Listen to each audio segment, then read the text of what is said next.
Halo semuanya, selamat datang kembali. Hari ini kita akan menyelami salah satu alat prediksi paling ampuh di dunia keuangan. Anggap saja ini seperti bola kristalnya pasar, yang dipakai para ekonom dan investor untuk coba mengintip masa depan. Yuk kita bedah bareng-bareng apa itu kurva imbal hasil.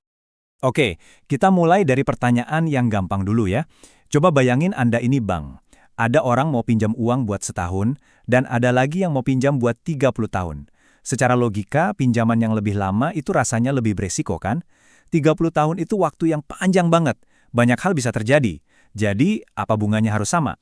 Nah, pertanyaan simpel tadi, soal harga uang dari waktu ke waktu, sebenarnya dijawab oleh pasar setiap harinya. Dan jawabannya, itu semua terangkum dalam sebuah garis tunggal yang kelihatannya sederhana, tapi informasinya luar biasa padat.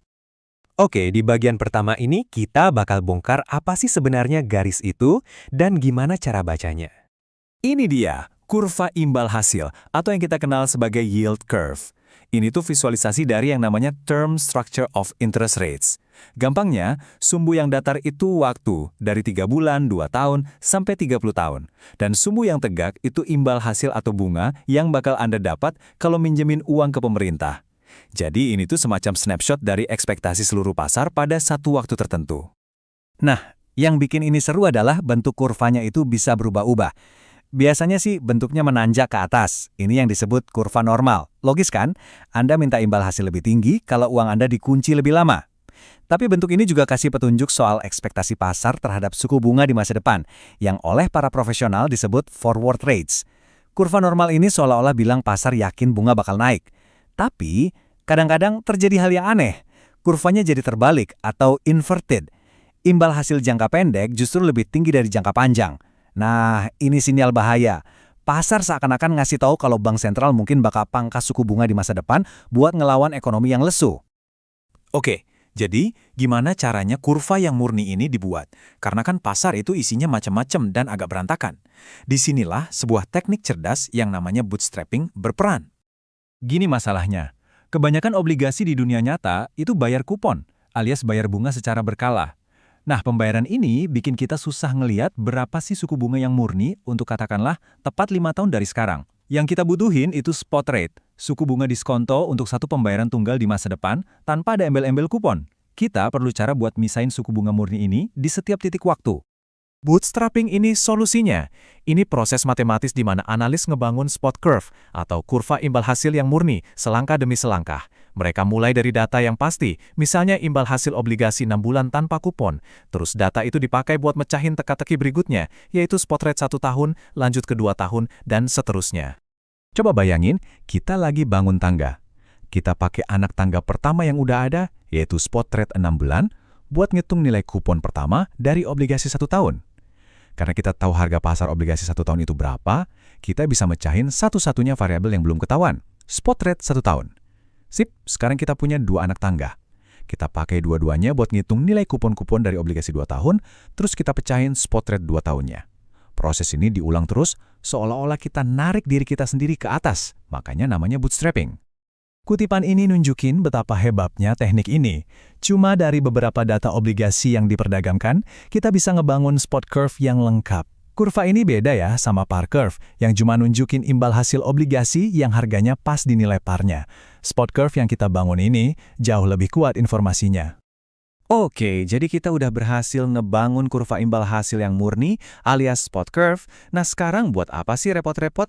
Yuk kita lihat gimana kurva ini dipakai di dunia nyata buat ngambil keputusan investasi yang krusial. Anggap aja spot curve pemerintah ini kayak permukaan air lautnya dunia keuangan. Ini adalah level dasar dari imbal hasil yang bebas risiko. Semua instrumen utang lainnya, obligasi perusahaan, KPR, pinjaman mobil, harganya itu dibandingin sama level dasar ini. Malah kalau menghitung harga obligasi manapun secara akurat, kita harus ambil setiap pembayaran kupon dan pokoknya, terus kita diskontokan pakai spot rate yang sesuai dari kurva ini. Nah, buat ngukur seberapa berisiko obligasi lain, para analis ngitung yang namanya G-spread. Gampangnya, ini cuma selisih atau spread antara imbal hasil sebuah obligasi dengan imbal hasil obligasi pemerintah yang jatuh temponya sama. Spread ini adalah bayaran ekstra buat Anda karena udah berani ngambil risiko lebih. Biar lebih kebayang, kita lihat contoh nyatanya. Di sini kita punya obligasi Rusia dengan jatuh tempo 24 tahun ngasih imbal hasil 4,30%. Sebagai pembanding, kita lihat obligasi pemerintah AS. Tapi masalahnya, nggak ada obligasi AS yang jatuh temponya pas 24 tahun. Adanya yang 20 tahun dan 30 tahun. Jadi, kita perlu ngakalin dikit. Kita perkirakan imbal hasil 24 tahun dengan cara interpolasi.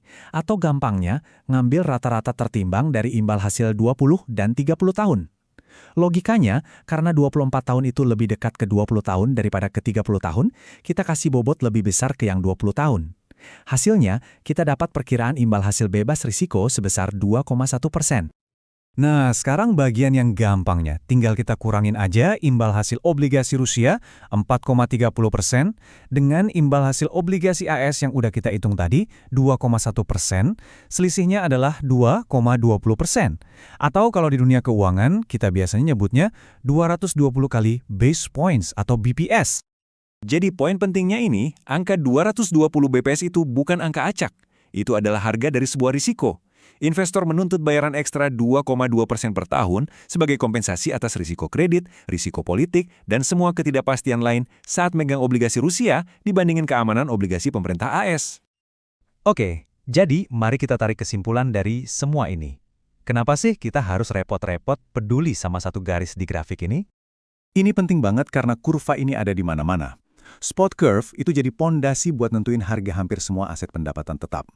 Par curve itu yang sering kita lihat di kutipan pasar. Dan forward curve yang tersirat di dalamnya itu ngasih tahu kita kemana arah pasar berpikir suku bunga akan bergerak. Bentuknya bisa mempengaruhi keputusan bank sentral dan levelnya nentuin biaya pinjaman buat kita semua. Ini benar-benar denyut jantungnya sistem keuangan. Dan ini membawa kita ke pertanyaan terakhir yang bikin penasaran. Kurva ini emang bukan bola kristal yang sempurna, tapi ini yang paling dekat yang kita punya buat ngerti ekspektasi ribuan investor pinter di luar sana. Jadi, setelah dengerin semua ini, menurut Anda apa sih yang lagi coba diceritain kurva ini ke kita tentang apa yang bakal terjadi selanjutnya? Terima kasih banyak ya, udah meluangkan waktu buat belajar bareng kami. Semoga penjelasan ini bikin salah satu konsep paling penting di dunia keuangan jadi sedikit lebih tercerahkan. Kalau ada pertanyaan, tulis aja di kolom komentar ya. Kami bakal seneng banget buat jawab. Sampai ketemu di bahasan berikutnya.